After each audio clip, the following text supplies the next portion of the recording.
Show. That's right. Welcome in. Welcome back, folks, to I have really tried my hardest. I'm losing patience with Notre Dame recruiting, and we need to talk about it. Edition of the Always Irish Show.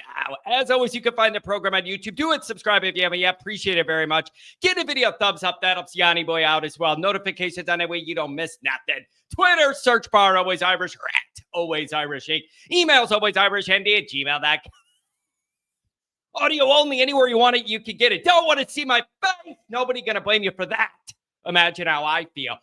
The call-in lines, 312-988-15. Dial it up. Tell Uncle Yanni Boy all you've heard and seen. Notre Dame Fighting Irish brought to you by SI. Read all about it. Patreon.com/Always Irish with the former captain. He the leading tackler. It is Mike Goolsby and myself. Thanks to everybody who's there in the offseason. We dive deep. We have a loyal crew, and it's great. Thank you. Touchy subject today. Touchy subject. Something that I've tried to hold off on. That's hard for me.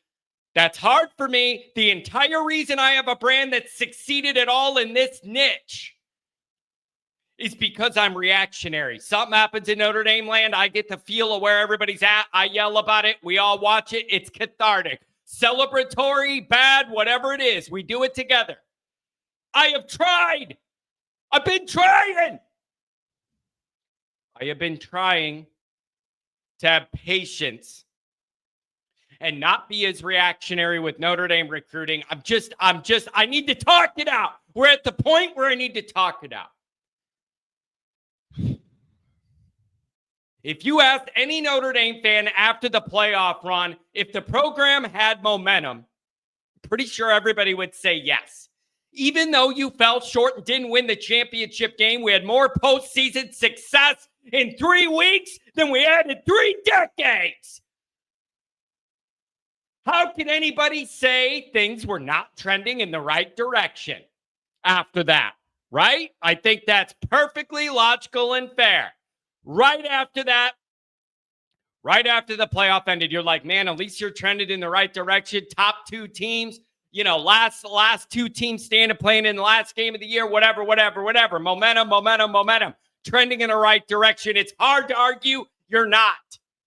You didn't get over the ultimate hump and win a championship, but momentum should have been seized, gained.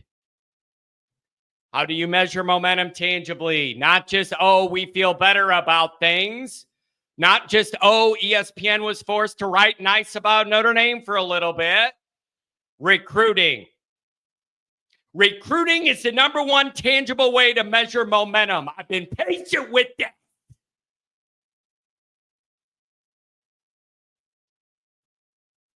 I understand. Listen, I've really genuinely tried to exhibit some grace with this, given the circumstances. Late start to the offseason because of the playoff run. That's a great reason to get a late start to everything you need to do for the next year because you're in the title game. I'm not complaining about it. Good job. You had the playoff run. Then you add Chad taking off to LA. Living Californication. Little red hot chili peppers, baby. Catching them tasty breeze and riding the waves. Then you had the dominoes that fell with him. Some of the assistant recruiting people leaving. Caleb David, whatever, they're leaving. Okay. All right. I get it. There's a reshuffling needed with the talent acquisition part of the problem. I understood that. The timing was off for a good reason. I get it. I've been patient.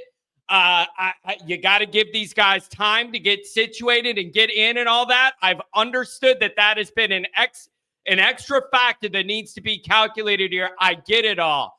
I've been patient. I'm just getting frustrated. It's getting each week. Each tweet that a Notre Dame target's picking somewhere else, I'm just being honest. I'm losing my patience. It's wearing thin. Thinner than my hairline.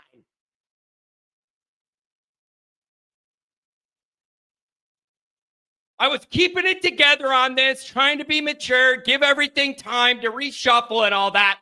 I'm just telling you, I scroll through Twitter and all I see is a target we're hot after picking somewhere else on a Hayes Fawcett graphic.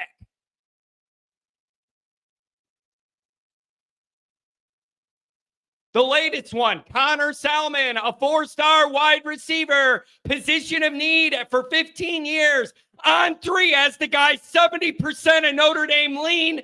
You're thinking, all right, 70%, pretty good. I don't know how they do that calculation, but 70% good. Every other team's in the single digits, whatever. 5% Clemson, 70% Notre Dame. Boom! He commits to Clemson. I'm just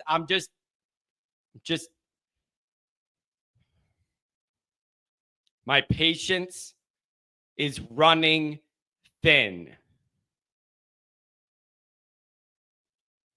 I was thinking naive, man. Johnny boy naive, I guess. I'm thinking, okay, you fell short in the title game, but you had this great run, got all this good media. Everybody's feeling good. Should be easier to parlay that into a good recruiting year than anything else you've done lately with that kind of season. Apparently, it's false.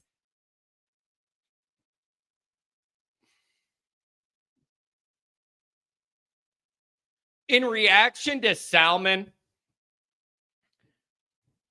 I've seen some people ask, like, why do you think it's hard for Notre Dame to get wide receivers or whatever? And then I see people on Twitter saying it's because people don't know, like, who the quarterback's going to be and that they could throw him the ball and who wants to sign up for that and whatever.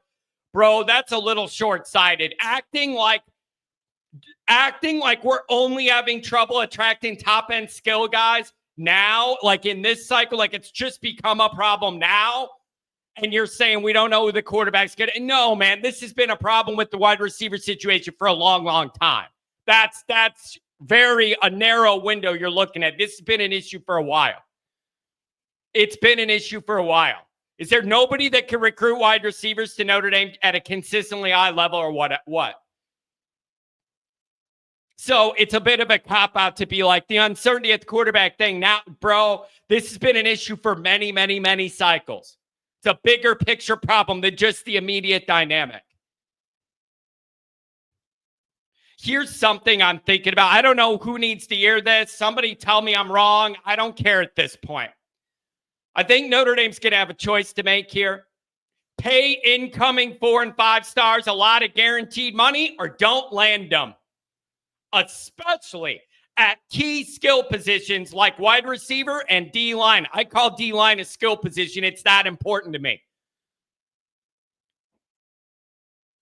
I remember Freeman a couple cycles ago talking about like our NIL. We want you to do the right things. Then you get rewarded, whatever. You're not landing 4 and 5 star guys then. Fine. 4 for 40? Well, what if I'm 3 for the NFL? You got to offer something to those guys too if you want them.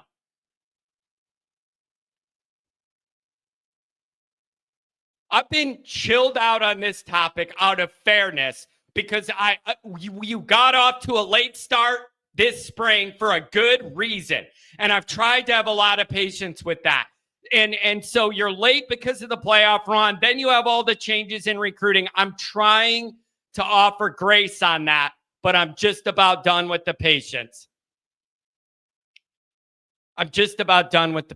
So you have got to me, you're way behind in this recruiting thing. You're treading water. You're in neutral, whatever trope you want to say.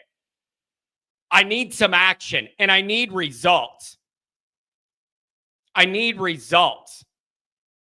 And so I'm just, maybe once the new GM gets settled and whatever, and somebody teaches him about college recruiting. Maybe once Mike Martin gets settled in at his job overseeing all of the talent acquisition at a college football place, once somebody teaches him a little bit about college recruiting, maybe this will all change around. But forgive me that I'm uncomfortable saying that, but it's just kind of where we're at. Listen, man, I get it. Notre Dame's in a tough spot. You want to thread the needle, man. You want good kids, high grades, high test scores, academic dudes, but you also got to thread the needle of what the high end of this looks like is you got to pay 4 and 5 stars to come in as freshmen and you ain't getting them. I'm sorry. 4 for 40 doesn't work when a guy's thinking 3 in the NFL. You got to figure, and that's what these 4 and 5 stars are thinking. Whether it's realistic or not is not really a valid point. That's their mindset.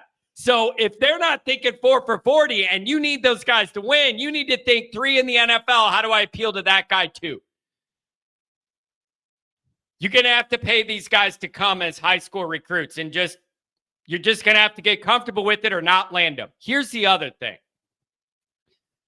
I often hear when I complain about this issue or anyone complains about this issue, I often hear, well, John, this staff maybe isn't recruiting like the 4 and 5 star guys enough to get you the number 6 class in the country or whatever.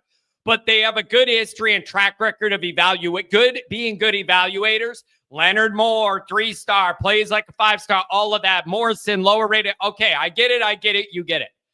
It's like, John, maybe they're not doing the star thing, but they're identifying some other people. And then you got to account for that and give them credit for that. I do. This is not binary, one or the other. Imagine how great Notre Dame could be if you kept evaluating the lower 30 recruiting class as good as you are, and the top 2/3 are 4 and 5 star guys. Nobody has questions of their athletic abilities.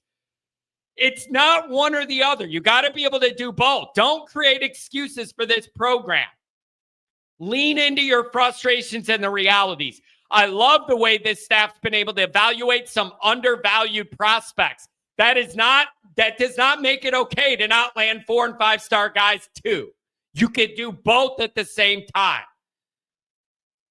So listen, man, I totally understand that we're off to a late start and we're playing musical chairs in the recruiting room. I totally understand it. I want to be understanding of it.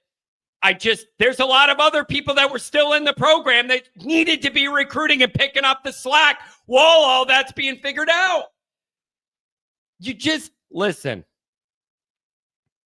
I'm just frustrated. And I got to admit, this morning, seeing the salmon fish guy pick Clemson and then seeing the comments and everything, it bubbled over to where I stormed downstairs, and this is what you're getting.